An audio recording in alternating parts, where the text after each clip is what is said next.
You ready to talk some guards? Let's do it. Let's move on. Talk a little Guardians, guys. Our Guardians talk today is brought to us by FanDuel. The NBA playoffs are in full swing. You can see 20-point comebacks every night now. At least that's what it seems after the Cavs and Celtics both blew 20-point leads. And you can get it on the action with FanDuel, betting on game-winning shots, breakout players. There's never been a better time to do it. FanDuel makes staying in the game easy before tip-off and live with player props, performance trends, and same-game parlays. Fans have more ways than ever to play smart and win big. If you're new to FanDuel, it's the perfect time to sign up. Head to FanDuel.com/UCSS and place your first $5 bet. If it wins, you get $200 in bonus bets. You can make every moment more with FanDuel, an official sports betting partner of the NBA. The Guardians. The Red Hot Bowl. Yeah, they've scored 36 runs their last 5 games, 26 runs their last 3 games. Before the show, Earl was here, and he says to Jason and I, he goes, is what the Guardians doing sustainable? And I said to him, what do you mean specifically? And he goes, scoring 8 runs a game. And Jason and I at the same exact moment said, no. Now, that's not even a knock at the Guardians. I think the Cubs are first in the league in runs scored, and they're averaging like a little over 6. Yeah. That's all. I mean, the last 3 days has been ridiculous, or 2 days because there was a doubleheader. But, yeah, the bats are on fire right now. It's good to see because – and Gabriel Arias had another big game. But no home runs, though, But yesterday was a microcosm of the Guardians, I'll tell you. Well, but let me ask you this, Will, about that. Yeah. In the last week, and really the last 2 weeks, Carlos Santana has started to find his bat. And in the series against Washington, Santana was really good. The last 7 days, he got 2 homers, 9 ribbies, hitting .304 with a 1.037 OPS. If Santana is giving – obviously, he's not going to hit with a 1.037 OPS for the entire season. But if Santana's rounding into form – is what they're doing offensively a little more sustainable because it wouldn't just be on the backs of Jose and Manzardo? No. Because I don't even know, the Gabriel Arias thing is fascinating. Because the traditional numbers are pretty solid right now. But he swings and misses more than any player in baseball, Jason. And I don't know that he can keep up what he's doing. There's another metric with Arias where he's like one of the worst in the league besides his stat, swing and miss. I'm looking at his StatCast page now. It's terrible. It's not great. And that leads you to believe that he can't keep it together. Santana is traditionally a slow starter. I think there was reason to believe that maybe he was done, and now the last 2 weeks maybe he's showing you he's not done. His OPS is getting close to 700, which you want to be over 700 or 720. I mean, if Santana can play at the level of last year, that certainly would help. If Arias can keep up what he's doing, that certainly would help. Nolan Jones hit a home run the other day. Maybe he gets going. But that, nobody's can consistently score that many runs. But hopefully we didn't expect the offense to be great. For the Guardians to have a chance, their offense at least has to be mid-tier, and that is possible that they could be mid-tier. But they're still going to be low in home runs. Arias has an OPS of 790 and an expected OPS right now is 745. It's not that far off. No, that's true. But the swing, look at the swing and miss. His whiff rate is 40%. Which is, I think, the worst in baseball. He's in the 1 percentile. Yeah. That's nuts. Strikeout rate is 26%. That's not terrible. Who would you? It's a little high. But him whiff rate is how many times you swing and miss. Right. Him or Rocchio? Oh, Arias. Arias I just wonder, much better the way y'all Rocchio. talking about my boy, you just need 13 more, and that's it. There you go. So the whole point with advanced metrics is what a guy is doing sustainable. Right. Because you can have some broken bat bloops or whatever, and you can make the numbers look better than what they are. So these numbers sort of back up. If a guy is struggling, you can go and look at how hard is he hitting it, how many barrels, how much is he swinging and missing. And if a guy's numbers are bad, you can look at this and say, okay, well, he's due to he's going to bounce. Or you could go the other way, and if a guy's playing really well, you can look at some of these advanced numbers and go, he's probably due for regression here. And that's what Bull and I are saying is if you look at some of the deeper numbers, Arias is probably due for a regression. But I'll tell you, for whatever it's worth, he had a monster winter, and I know people don't want to hear it, but it's translating. He was terrific in winter ball. We'll hear it because he's playing well. If he no, I mean, I said it in Yeah. when spring training at the time. I'm like, hey, look at his winter ball numbers. He's Right. playing great. I know everyone has Gabby Arias fatigue at this point, Yeah. and they don't want to take it seriously. But I'm just telling you, coming into spring training, he had Yeah. a really good winter. Now he has carried that through, and now we'll see if it's sustainable. Do you have his BABIP on there? I can find it. For those who don't know what that is, that's batting average on balls in play. Anything significantly over 300 is considered he's been very lucky, and significantly under 300, you've been unlucky. I'm guessing he has a high BABIP, but I don't know.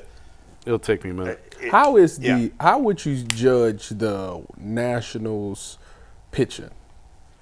Their starting pitching is not bad. They don't have big names, but Jake Irvin, who pitched the first game of the doubleheader, has been pretty good. Mitchell Parker's been pretty good, and Mackenzie Gore is very good. So their rotation's been pretty good. Their bullpen's not very good, but their rotation's good. 363 is his BABIP. Yeah, so when you have a 360 BABIP, that means you've been very lucky. I'm looking at some of his other stuff. I believe the average is around 300. I mean, he's cut his strikeout rate down. He was at 33%, which is atrocious. The last 2 years, he was at 33%. This year, he's down to 26%. Yeah, it's the lowest of his career. Can he keep it at 26 when his whiff rate is 40%? 40? Yeah. I keep wanting to say swing and miss rate, but whiff rate is 40. Yeah. I don't know, but he's producing right now. That's the bottom line. Yeah, he is. Nolan Jones' analytics are way better, but he's not producing. That's a really good comparison. Yeah. Like, Nolan's numbers are awful, Right. and his metrics say he should be much better. Yeah.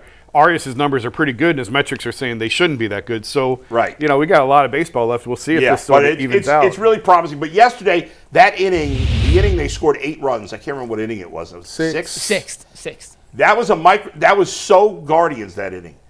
They scored 8 runs. They had 1 extra base hit in that inning, and it was the Santana double. Otherwise, it was all singles, walks, wild pitches. I think a couple, but an 8-run inning, and those are. I mean, it's hard to score 8 runs in an inning, period. Let alone with 1 extra base hit and no home runs. Yeah, that is just crazy. But that's what they did yesterday. To Mike's original question about Santana, Yeah. I mean, it lengthens the lineup, obviously. Sure, yeah. I'm really curious to see. I mean, I think we're all in agreement. Kyle Manzardo has to play every day. He cannot come out of the lineup. So what do you do when David Fry comes back? First of all, David Fry's got some Ty Jerome to him. Can he repeat? Last year came out of nowhere. Can he repeat that? You got to play him against lefties. When is he due to come back? Last I heard was like June-ish, but I don't. To my knowledge, he hasn't really I haven't started to rehab read anything about him rehabbing or anything. Yeah, so I don't know. Maybe another, even if it's 6 weeks at some point. It depends what Santana's doing at that point. It also, I guess if Fry cannot play the field this year. Can he play catcher? Right. No, he can't throw. Coming off the elbow. No, he can't play the field, period. So he's he strictly got a DH. So you'd have to. I would think. So it's Santana that has to lose the at bats, right? If you're going to keep Manzardo in the lineup, there is no other option. If Santana's doing decently, then maybe you just platoon him and Fry against lefties, Santana against righties. I guess. I don't know. Fry has been much better against lefties.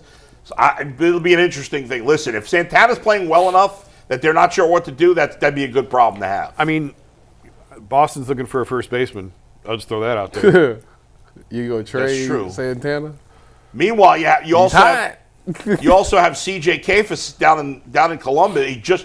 He was killing it in Akron. They promoted him to Columbus. I think he's like 8 for his first 15 or something. I haven't seen his numbers. Yeah, he's been really good since going to Columbus. So I mean, obviously trading Santana. I'm just throwing it out there. I have no idea. Yeah, I mean, but Boston clearly needs a first baseman. Yeah, the first baseman's out for the year. Right. And they're getting by right now with the platoon. But I mean, this is an organization that loves to create assets out of nothing. Yeah. And to trade Naylor and get something for him, sign Santana as a Naylor replacement. When Fry comes back, if you can then flip Santana and create another asset, I'm just saying it's not out of the realm of possibility. Fry got to prove it first before Fry has to prove that he's healthy. Yeah, but if you believe in Kafis, you could call Kafis up. You could. And trade Santana. Could do that. Who could we get? Like, they're not giving up much to get Santana, though. No. Their number one prospect for Santana. Who says no? You're getting a reliever, or you're getting an A-ball. You're getting a guy in A-ball. Yeah. who's like 25th on their prospect What list. you or say this 30th. first baseman in Columbus name is? Kafis. Kafis. Kafis. I need to CJ go He's a to, Kafis. corner outfielder first. I need to baseman. go to the Clippers game and see this guy. Yeah, he's been playing really. He just got called up to AAA, and he's gotten off to a good start. I want there. Bazana to go there, but they probably gonna take him straight Well, from you can go to AA. Akron. I mean, it's not like Nah, you know. The Clippers is literally. No, I know, but you can go to an Akron game on the way home. Ty's right? a little busy. No, it's a totally different road. Akron's 77. He's going 71. That's fair. Good point. Real quick on AAA. Is McKenzie pitched in AAA? You know, I haven't I looked. don't think so. It's funny. He down there? Yes. It's unbelievable that he cleared waivers to me. That is unbelievable. I mean, this guy was about to sign an extension. He was a top prospect at one point, Damn, and it's now good. nobody. if you're for the $1.5 million, if you're the Rockies, or the Marlins, how do or you the not White Sox, how do you not claim him? I Yeah, don't the White Sox. understand that. How do you not claim him and take a Damaged shot on goods. him? It would have cost you. His contract's like 1.9.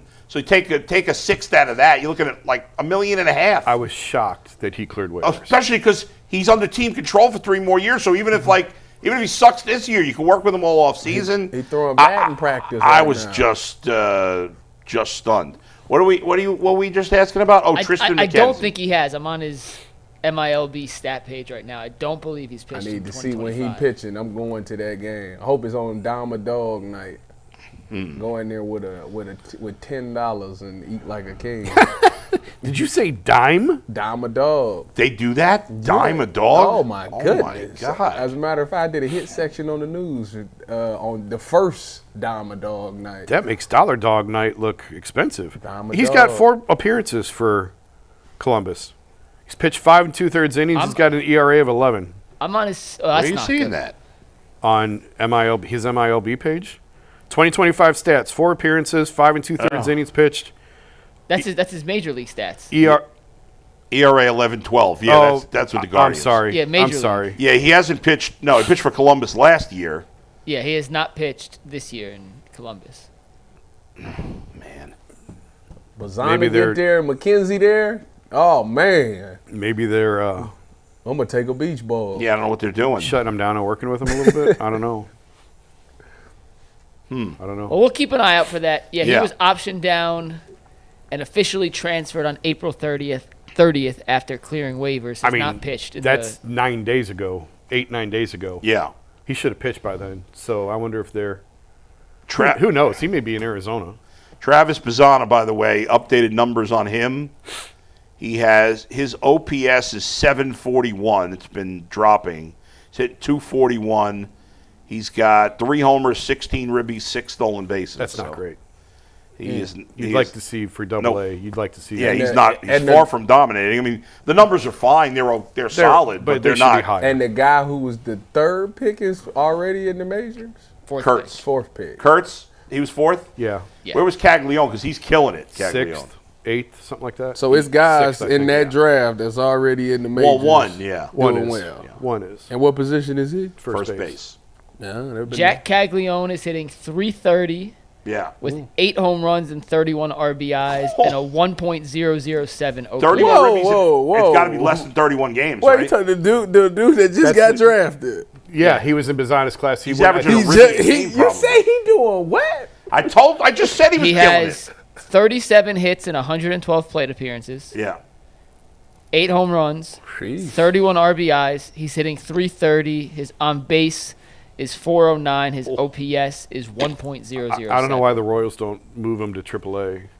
I don't Is know. he playing? He's playing Double A also. Yeah, he's in Double A. Yeah, Double A. Was that Northwest Arkansas? Yeah, I think Yes, so. correct. The Northwest Arkansas Naturals, Yeah. and he was the 6th pick. He should be in AAA. Yeah. Sometimes. Do you remember what was the guy that Athletics called up? Do you know his stats? I could look it up real Nick quick. Kurtz? He was. Yeah. He had a bunch of home runs. I don't know what In his the average minors, was. he was killing it In the minors, his 2025 minor league stats: 84 at bats, 7 homers, 24 RBIs, a 1.040 OPS. And he's been up for like a week or two, so that was in a short amount of time. Right. Yeah. Yeah. No, and at he's least hitting 2 weeks. he's hitting 262 in the majors. Is Caglione pitching or just hitting for? I think he's just hitting. Just yeah. hitting. Yeah.